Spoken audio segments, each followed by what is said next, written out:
Hello student, तो today I will explain about devices.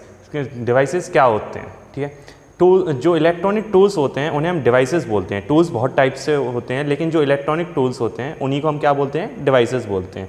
तो जो कंप्यूटर है उसमें 4 टाइप्स के डिवाइस वर्क करते हैं। एक होता है इनपुट डिवाइस, आउटपुट डिवाइस और प्रोसेसिंग डिवाइस और स्टोरेज डिवाइस। तो फर्स्टली मैं आपको इनपुट डिवाइस की कुछ इमेजेस आपके सामने बता रहा हूँ, जिससे आपको क्लियर हो जाए कि इनपुट डिवाइस क्या होते हैं। ठीक है, तो जो keyboard, mouse, joystick, microphone, webcam, touch screen, scanner, ये क्या होते हैं? इनपुट डिवाइस होते हैं जो हमें इंस्ट्रक्शन देते हैं, जिनकी हेल्प से हम सिस्टम को, वो क्या होते हैं? हमारे इनपुट डिवाइस होते हैं। इंस्ट्रक्शन, ऑर्डर्स, हम जो भी सिस्टम पे वर्क करते हैं तो पहले हमें क्या उसे ऑर्डर देने होते हैं। ऐसा तो है नहीं कि वो अपने आप वर्क कर रहा है, नहीं।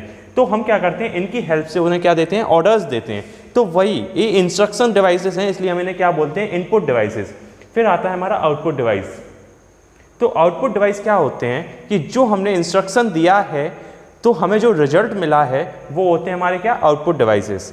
ठीक है, जैसे हमने एंटर प्रेस किया तो एंटर प्रेस हमने कीबोर्ड से किया, लेकिन हमें जो रिजल्ट कहाँ मिलेगा? अपनी मॉनिटर की स्क्रीन पे। ठीक है, तो ये हमारे क्या जो रिजल्ट वाले डिवाइस होते हैं वो क्या होते हैं? Output device. फिर होता है मेन होता है हमारा प्रोसेसिंग डिवाइस। जब भी हम कोई इनपुट देते हैं उसके बाद क्या पहले फर्स्टली क्या होती है? प्रोसेसिंग होती है, फिर उसके बाद क्या? आउटपुट मिलता है हमें। तो अगर हमने इधर एंटर प्रेस किया तो पहले इधर प्रोसेसिंग होगी, फिर इधर हमें आउटपुट मिलेगा। ठीक है, और आउटपुट मिलने के बाद हमारा वर्क करता है स्टोरेज डिवाइस।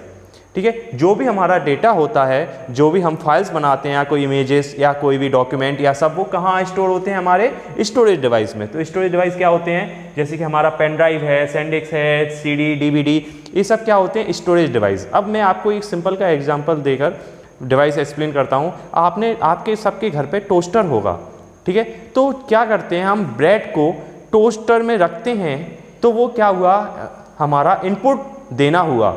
जब ब्रेड टोस्ट में चेंज हो रहा होता है, मतलब टोस्टर के अंदर, तो वो क्या हुई? प्रोसेसिंग हुई। और जब हमको ब्रेड टोस्ट में चेंज होकर मिल जाता है तो वो क्या होता है? आउटपुट होता है। तो आपको इससे समझ में आया कि इनपुट हमें देना होता है, फिर जो वर्क होता है वो प्रोसेसिंग होती है, और फिर हमें जो रिजल्ट मिलता है वो क्या होता है? आउटपुट होता है। ठीक है, तो स्टोरेज डिवाइस आप लोग को आई गए होंगे, और इनपुट, प्रोसेसिंग, आउटपुट मैंने आपको एक टोस्टर के एग्जाम्पल से जो एक्सप्लेन किए हैं वो भी आपको क्लियर हो गए होंगे। Thank you student.